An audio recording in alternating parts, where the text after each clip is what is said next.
ভারতের ৯৫% লোক মনে করে পাকিস্তানের সাথে যুদ্ধে আমরা জিতবো, ৫% লোক মনে করে আমরা পারবো না।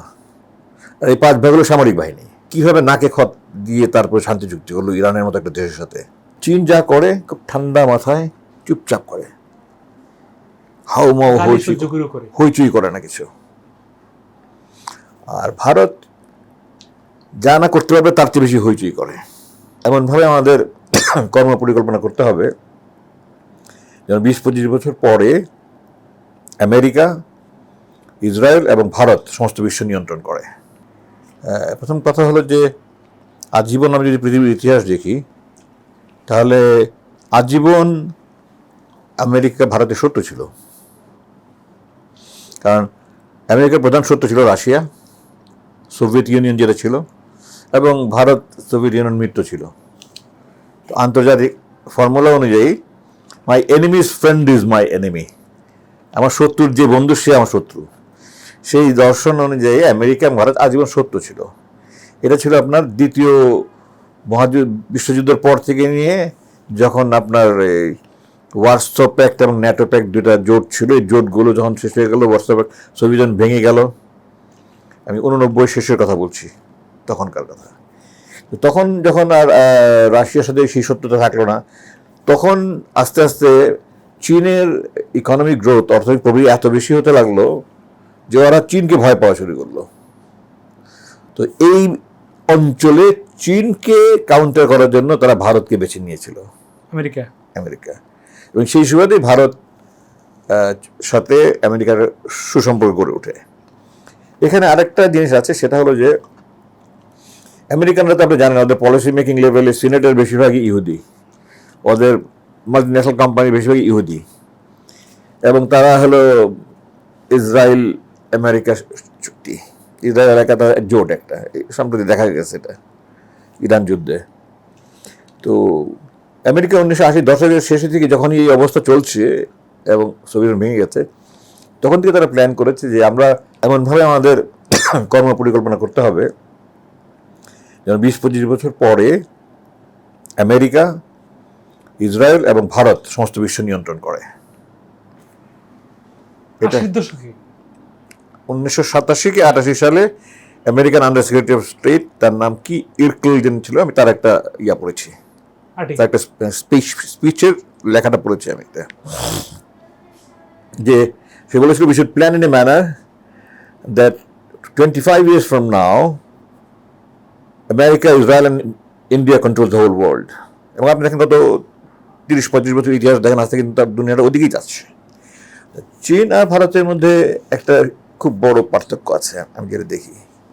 চীন যা করে খুব ঠান্ডা মাথায় চুপচাপ করে, হাউমাউ হইচই করে না কিছু। আর ভারত যা না করতে পারবে তার চেয়ে বেশি হইচই করে।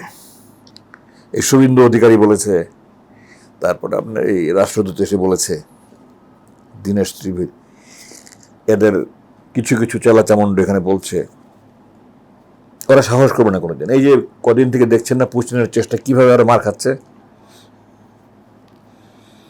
পাকিস্তানের সাথে যখন চীন হেরে গেল, ইন্ডিয়া হেরে গেল, তখন এক ইন্ডিয়ান বিশ্লেষক বলেছিল, রাজনৈতিক বিশ্লেষক, যে ভারতের ৯৫% লোক মনে করে পাকিস্তানের সাথে যুদ্ধে আমরা জিতবো,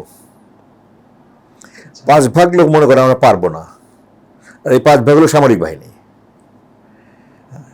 আজকে আমি একটা পেলাম ইন্টারেস্টিংলি, এক কলকাতার এক বাঙালি লোক বলছে যে ভারতের ৯৯% লোক মনে করে যে বাংলাদেশের সাথে যুদ্ধ হলে তারা জিতে যাবে, একদিনের ব্যাপার। আর ১% মনে করে যে তারা পারবে না, এটা হলো আমাদের সামরিক বাহিনী। তো ওদের সামরিক বাহিনী মানে যারা মদ খায় শুকর খায় তাদের কোনো সাহস থাকে না। এরা মদ খাওয়া শুকর খাওয়া জাতি, এদের সাহস নাই। আমি বিভিন্ন বিডিআর ছিল যখন আগে, বিজেপিতে আমি চলে আসার পরে নাম বেরিয়ে থাকি, বিভিন্ন জায়গায় আমার আন্ডারে ছিল, তারা আর গিয়েছি। আমার মনে আছে 3 বিঘা করিডোর যেটা উত্তরবঙ্গে, দোয়াগ্রাম আঙ্গরপোতা, ওখানে আমি যে ক্যাম্প কমান্ডার ছিল, বিওপি বলে, আপনি জানেন নিশ্চয়ই, বর্ডার আউটপোস্ট, তার কমান্ডার ছিল হাবিলদার। আমি তাকে জিজ্ঞাসা করলাম যে এই বিএসএফ যুদ্ধ হলে তোমরা পারবা? ওখানে তোমরা কতজন আছো? বলে স্যার 15 জন। তারা কতজন আছে? 30 জন। যুদ্ধ হলে পারবা? সে আমাকে একেবারে বুক ফাটিয়ে বলল, সরকার অনুমতি দিয়ে দেখেন কেমনে দখল করি। তা আমি বললাম, এত সাহস কী করে, এত সাহস, এত আত্মবিশ্বাস? বলে, স্যার আমরা মুসলমান, আমরা গরুর মাংস খাওয়া জাতি, আর ওরা হলো শুকর খাওয়া মদের খাওয়া জাতি, ওদের সাহস নেই, আমাদের সামনে ওরা কোনোদিন দাঁড়াতে সাহস পায় না। তো চীন আর ভারত দুটারই অর্থনৈতিক প্রবৃদ্ধি এখন হচ্ছে। তো যেহেতু অর্থনৈতিক প্রবৃদ্ধি হচ্ছে, তাদের তেলের দরকার, কিন্তু বলে এনার্জি হাঙ্গ্রি, দুটাই এনার্জি হাঙ্গ্রি। তেল কোত্থেকে আসবে? ওদিক পশ্চিম থেকে আসবে, মধ্যপ্রাচ্য থেকে আসবে, আসবে কোন দিক দিয়ে? ভারত মহাসাগর দিয়ে। তো এই জন্য এই দুই দেশের মধ্যে একটা ঠান্ডা যুদ্ধ আছে ভারত মহাসাগর নিয়ন্ত্রণ নিয়ে।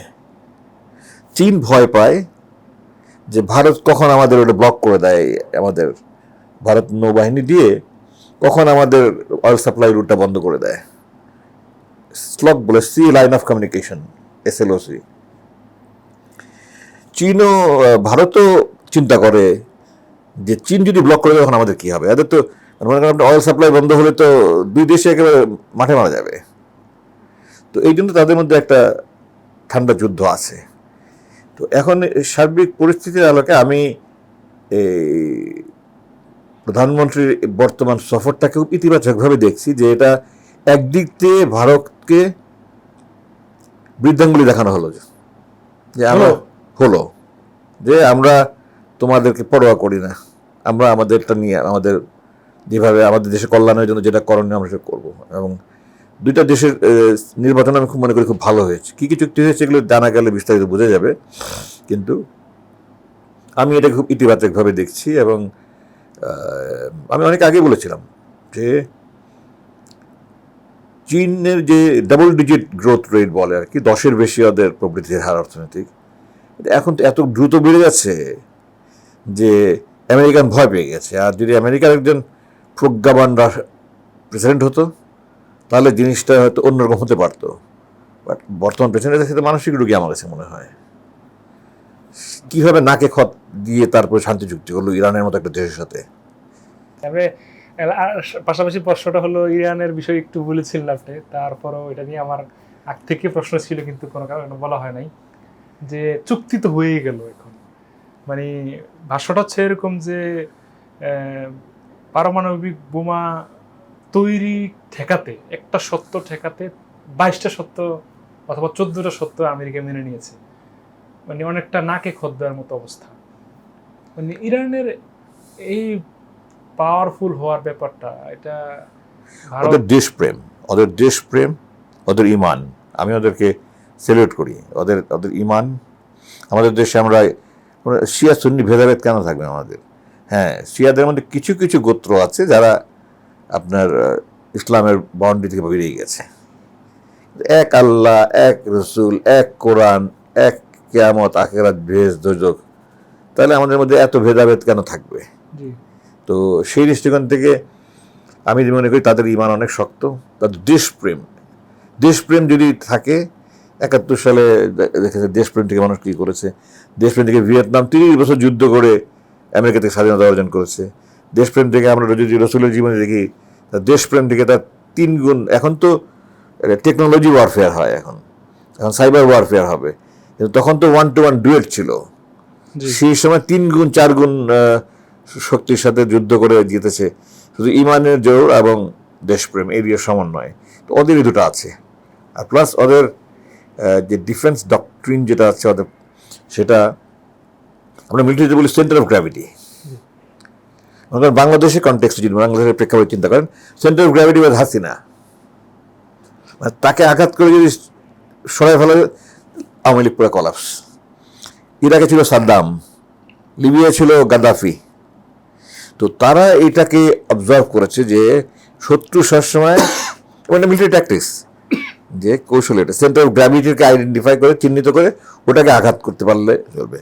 তো তারা মনে করেছিল খামেনিকে মারলেই সেন্টার অফ গ্র্যাভিটি ধ্বংস হয়ে যাবে, তারা সেন্টার অফ গ্র্যাভিটি হিট করবে। কিন্তু এরা যে ভিতরে এখন তাদের যে মোজাইক ডক্ট্রিন বলে, এরিয়া ওয়াইজ তাদের যার ইন্ডিপেন্ডেন্ট কমান্ড, এবং তাদের এখন সেন্ট্রাল কমান্ড না, সেই সবাই যার যার এলাকায় নিজস্ব কমান্ড করছে এবং অপারেশন করছে। তাতে আপনার কোনো কমান্ড স্ট্রাকচার ধ্বংস হয়ে যায়নি, তাতে ওদের মনোবল নষ্ট হয়ে যায়নি, তাদের পুরো সিস্টেমটাকে ধ্বংস হয়ে যায়নি। তো এই জন্য ওদের ইমান, ওদের মনোবল, দেশপ্রেম, আর সেই সাথে ওদের কৌশল সব কিছু মিলে তারা এই আমেরিকার মতো পরাশক্তিকে তারা নাকে খত দিয়ে দিচ্ছে। আমেরিকা ইসরায়েল দুটো মিলে তো, আমেরিকার একটা আপনার যুদ্ধ জাহাজে যে পরিমাণ বিমান আছে, আমাদের এই সার্ক কান্ট্রি ইন্ডিয়া বাদে সবগুলো দেশ মিলে এতগুলো বিমান নেই। আমেরিকার একটা যুদ্ধ জাহাজে, ইন্ডিয়া পাকিস্তান বাদ দেন, বাকি দেশগুলো মিলে এতগুলো বিমান নাই। তাদের এরকম কয়েকটা যুদ্ধ জাহাজ আছে। এই এত বড় পাওয়ারফুল একটা ইয়াকে নিয়ে তারা খরমুজ প্রণালী দিয়ে তারা আটকে দিছে। তো এই জন্য আমাদের দেশের জন্য কিন্তু, ছোট দেশ হিসাবে আমাদের জন্য এই দুইটা সমন্বয় খুব জরুরি দরকার, ইমান, দেশপ্রেম। আচ্ছা, কিন্তু আরেকটা হলো প্রশ্ন যে তাদের পারমাণবিক বোমা আছে, আবার ইসরায়েলের ব্যাপারটা তো আছেই, এগুলোকে মানে টেক্কার কথা যদি বলি, মধ্যপ্রাচ্য থেকে একেবারে ঘাত ধাক্কা দিয়ে মানে আমেরিকাকে বের করে দিল, বা ইসরায়েল একেবারে নিশ্চুপ। আমেরিকার ডেইলি যে পরিমাণ খরচ হতো তার এখানে, যে পরিমাণ ড্যামেজ হয়েছে, তাদের কোনো বিকল্প ছিল না। তারা খুব দ্রুত বুঝতে পেরেছে যে ইরানকে সহজে দমানো যাবে না। সুতরাং ড্যামেজ, আমরা যদি ভুল না হয়, দৈনিক তাদের $2 বিলিয়ন খরচ হচ্ছিল দৈনিক। যে আমার যদি ভুল না হয়, তাহলে তারা যে কতদিন যুদ্ধ হলো, তার কত লস করেছে, তারা এটা অ্যাফোর্ড করতে পারছিল না। এটা তাদের জন্য গ্রহণযোগ্য ছিল না আর কি। তারা যেভাবে আর কিছুদিন হলে রাস্তায় মানুষ নামতো। ভিয়েতনাম ওয়ার সম্পর্কে বলে যে Vietnam war was not lost in the jungles of Vietnam, it was lost in the streets of America. মানুষের আন্দোলনে সরকার ওখান থেকে প্রত্যাহার করতে বাধ্য হয়েছে। তো আর কিছুদিন যদি এটা হতো, আর এইভাবে লস হচ্ছে, মানুষ মারা যাচ্ছে, ফাইন্যান্সিয়াল লস হচ্ছে, ইকোনমিক ক্রাইসিস হচ্ছে, আমেরিকানরা তো ইসরায়েলকে যে ফান্ডিং করা হয় এগুলি ঘোর বিরোধী বেশিরভাগই। আপনি যদি আন্তর্জাতিক মিডিয়া অনেক ইহুদিরা এগুলোর বিরুদ্ধে, আমেরিকান জিউস যারা আছে অনেকেই বলছে আমরা কেন আমাদের ট্যাক্সের পয়সা ওদেরকে পালবো। তারপরেও ওদের ফাইন্যান্সিয়াল কন্ট্রোল তো জিউসদের হাতে, ইহুদিদের হাতে। সুতরাং আমেরিকান গভর্নমেন্ট সবসময় জিউসদের কাছে মাথা নত করে থাকে। তো ইরানকে আমি মনে করি এখন ইরান যদি একটা ইসলামিক অ্যালায়েন্স করে, ইরান, ইরাক, পাকিস্তান, ওই অঞ্চলটা, তাহলে পৃথিবীর কোনো শক্তি আটকাতে পারবে না। আচ্ছা, আপনি যেটা একটা কথা বললেন, যেটা আমার কাছে খুব নতুন মনে হলো, যে 80-র দশকে একটা পরিকল্পনা যে আমেরিকা, ইন্ডিয়া এবং ইসরায়েল সারা পৃথিবী শাসন করবে, এটা আসলে কি আদৌ সম্ভব এই পরিস্থিতিতে? তখন তারা যেটা চিন্তা করেছিল যে দুনিয়া কত এগিয়ে যাবে আর দুনিয়া কত দ্রুত এগিয়ে গেছে, এই দুটার মধ্যে আকাশ পাতাল বেশ কম। তারা তখন দুনিয়াটা যেই গতিতে আগাচ্ছিল সেই গতির হিসাবে তারা বলেছিল। কিন্তু বর্তমান আপনার এই এআই এর যুগে আর সোশ্যাল মিডিয়ার যুগে এটা এত সহজ হবে না। এটা এখন এত সহজ হবে না। আপনি মনে করেন ভারত এখন খুব বেশি কী করতে পারছে, এই অঞ্চলে ভারত খুব বেশি কী করতে পারছে, ইসরায়েল তো মার খেয়েছে, আমেরিকা মার খেয়েছে। তো এটা তখন যত সহজ মনে হয়েছিল, এখন যদি তারা করার চেষ্টাও করে, চীনকে টেক্কা দিয়ে এই অঞ্চলে তারা খুব বেশি কিছু করতে পারবে ভারত, আমি মনে করি না। আচ্ছা, ইরানের এই শক্তিশালী প্রভাব দেখানোর পেছনে রাশিয়া এবং চীনের হাত কতটুকু ছিল বলে মনে করেন? অনেকে বলছে যে প্রযুক্তি ব্যবহার করে অনেক তথ্য পেত ইরান, চীনের প্রযুক্তি ব্যবহার করে। অনেকে তো অনেক কিছুই বলে, তবে আমি মনে করি যে ওই যে এনিমি ইজ মাই ফ্রেন্ড, সেই ফিলসফিতে ইরানকে চীন সমর্থন দেওয়া, তাদেরকে প্রযুক্তি দেওয়া কোনো অসম্ভব কিছু না। ওদের প্রযুক্তি তখন এত আগিয়ে গেছে, চিন্তাও করা যায় না। তো এই ড্রোন দিয়ে তারা অনেক হেল্প করেছে, মানে করতে পারে, এবং অস্বাভাবিক কিছু না।